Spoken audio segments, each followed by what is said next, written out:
Con presencia en más de 12 países, el Banco Santander es el mayor banco de España y uno de los mayores del mundo en la actualidad. Para alcanzar esta posición, el banco, fundado en 1857, compró varias entidades en todo el mundo, incluso en Brasil, donde se convirtió en uno de los mayores del país. Tras un audaz proyecto de expansión, en 1997 el Banco Español anunció la compra del Banco Noroeste por $500 millones de la época. Podría haber sido una más de las muchas operaciones comerciales que se produjeron en el sector durante los años 90. Sin embargo, en este tipo de negociaciones, tras el anuncio, las empresas implicadas llevan a cabo un proceso denominado due diligence. En esta fase, los empleados de la empresa compradora repasan toda la información posible para asegurarse de que las cifras presentadas son correctas y de que la compra es segura. Fue precisamente durante la due diligence cuando el Banco Santander descubrió el mayor fraude de la historia del sector bancario brasileño y el tercero mayor del mundo hasta la fecha. En pocas palabras, más de la mitad de los activos del Noroeste habían desaparecido y ninguno de los controladores del banco podía explicar por qué. Pero, ¿qué pasó con el dinero? ¿Cuál es la historia de la mayor estafa bancaria de la historia de Brasil? ¿Y cómo consiguieron desentrañar toda la trama? Si quieres conocer las respuestas, permanece atento porque hoy vamos a hablar de eso y mucho más, empezando por el golpe del siglo.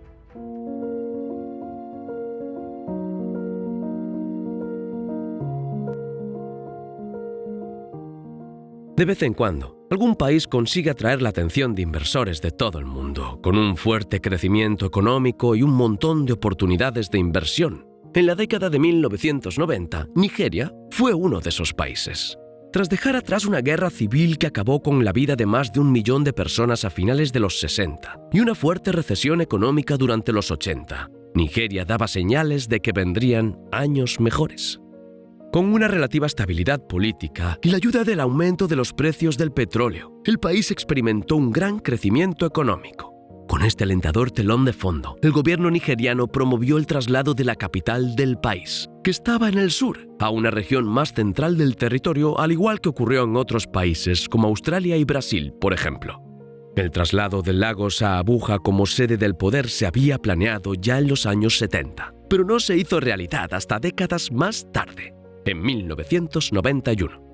Y cualquiera que conozca mínimamente las historias y los negocios que surgen de estas construcciones faraónicas puede imaginar cómo Nigeria se ha convertido en una tierra de oportunidades. Empresas y fondos de inversión de todo el mundo empezaron a mirar con interés el país africano, que, como casi todos los de su entorno, tenía mucha riqueza, pocas infraestructuras y mucho por hacer. Pero si por un lado Nigeria era terreno fértil para los inversores, por otro se convirtió en un semillero de estafadores que querían aprovechar el ímpetu y la ambición de estos inversores para conseguir algo de dinero.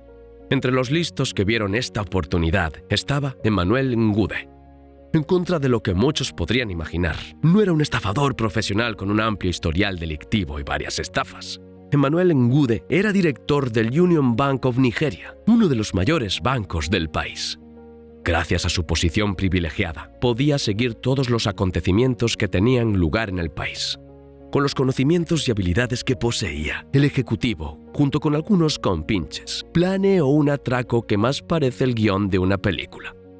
A mediados de 1995, la banda creó un documento falso, supuestamente firmado por el director de planificación del Ministerio de Aviación nigeriano. El documento era una invitación a participar en un fondo de inversión para construir un aeropuerto en la nueva capital y se envió por fax a bancos de todo el mundo. Hasta ahí, todo bien. Falsificar un documento oficial y enviarlo a diversas instituciones es algo que cualquiera puede hacer. Pero lo que ocurrió después es lo que hace tan interesante esta historia.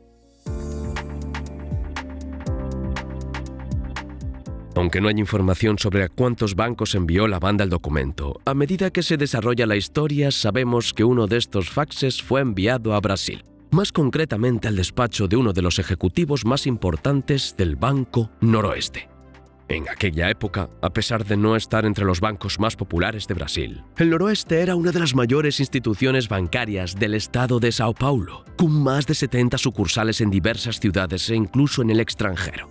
El área internacional del banco era responsabilidad de Nelson Tetsuo Sakaguchi, un ejecutivo con experiencia en el sector que ya había trabajado en grandes bancos, tanto en Brasil como en otros países.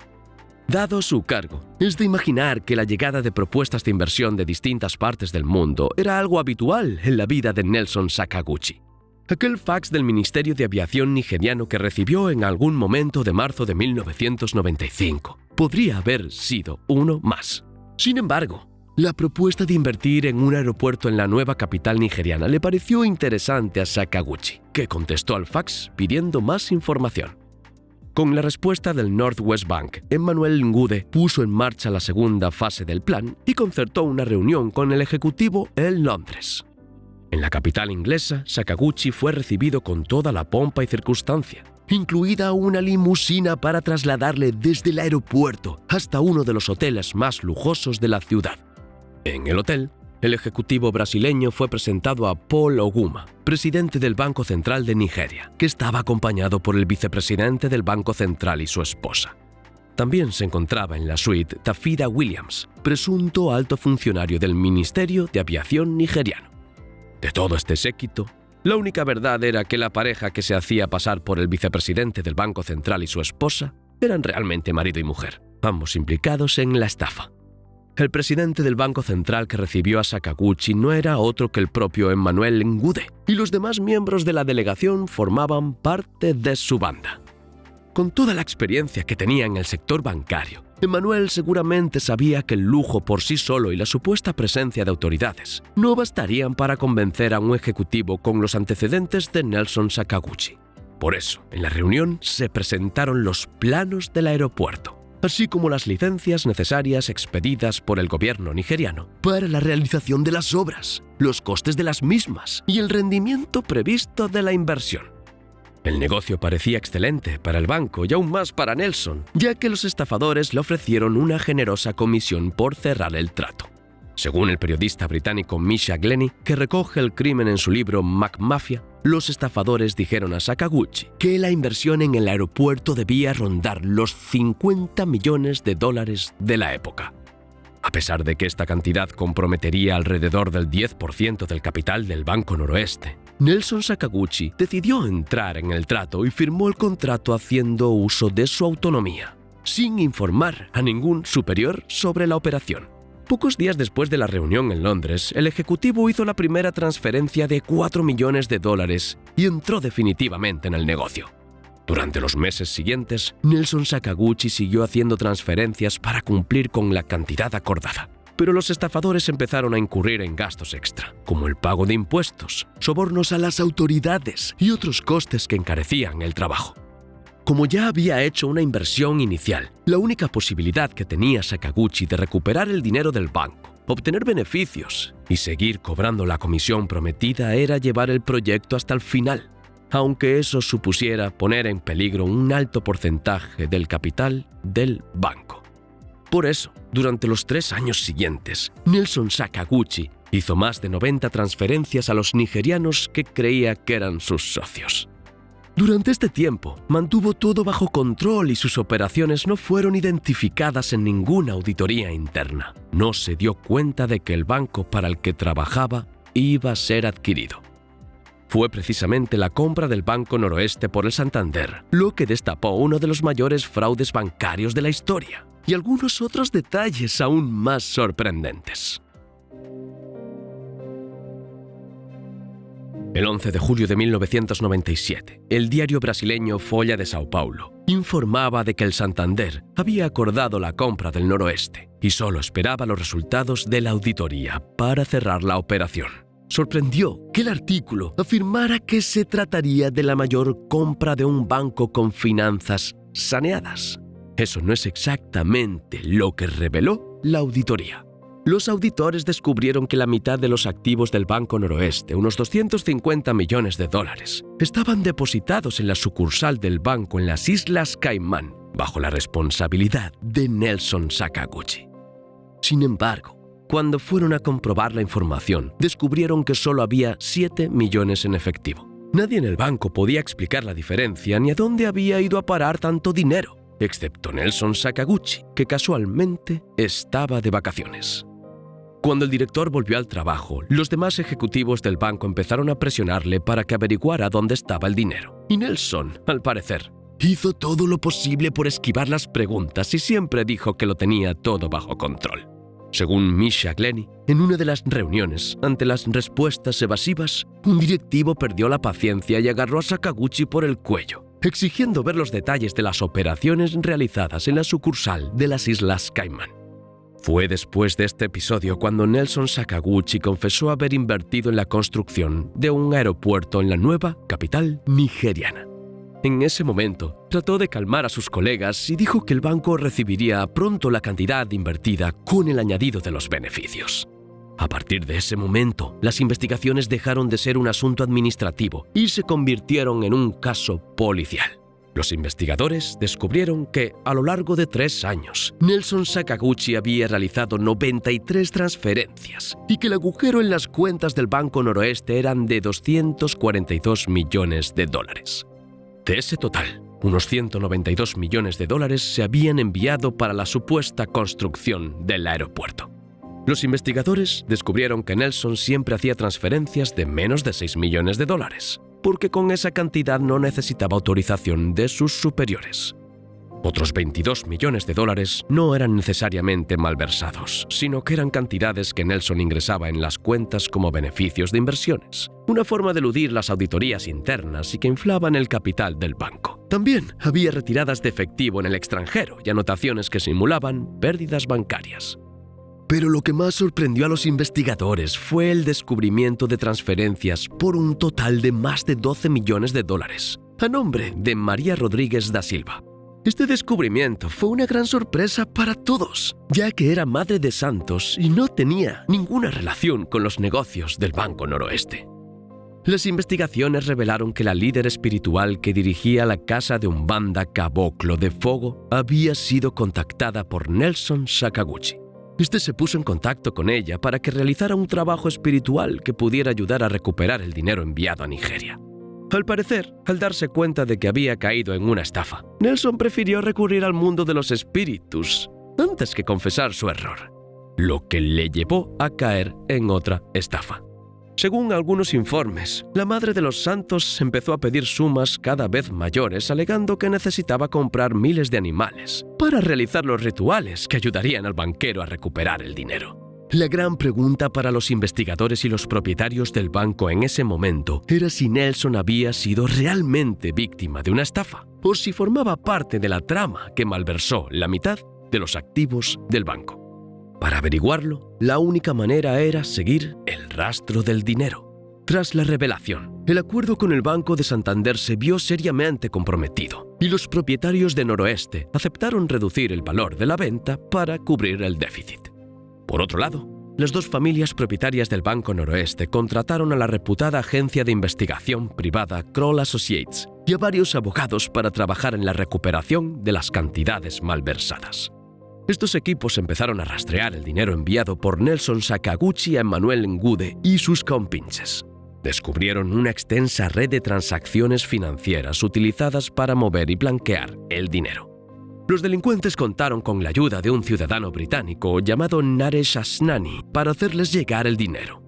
En el proceso, el dinero pasó por bancos del Reino Unido, Suiza, Hong Kong y Estados Unidos, así como por Nigeria, donde se utilizaron más de 17 bancos para dificultar que las investigaciones llegaran hasta los delincuentes. Durante un tiempo, el plan funcionó y Emmanuel Ngude y sus 2 socios principales, Christian Yamaka Anehemba, utilizaron el dinero del Northwest Bank para realizar inversiones y llevar una vida de lujo. Los miembros de la banda compraron varias mansiones en diversas partes del mundo, como California, Londres y Nigeria. El jefe del grupo llegó a invertir en la compra de acciones del Union Bank de Nigeria y alcanzó el rango de mayor inversor individual, además de un puesto en el consejo de administración del banco. El sistema establecido para dificultar el seguimiento del dinero resultó ser el talón de Aquiles de los delincuentes, ya que se interpusieron demandas en varios de los países por los que pasaba el dinero. El propio Nelson Sakaguchi fue detenido en Nueva York en 2002 y extraditado a Suiza, donde fue juzgado y condenado por blanqueo de dinero. La detención de Sakaguchi ayudó a las autoridades a identificar a los nigerianos implicados en la estafa, y en 2004 se abrió una causa contra ellos en el país africano. Tras muchos avatares, como la anulación de un juicio por motivos de lugar, sospechas de soborno e incluso ataques a los tribunales, Emmanuel Ngude y Amaka Anahemba fueron condenados a prisión en Nigeria.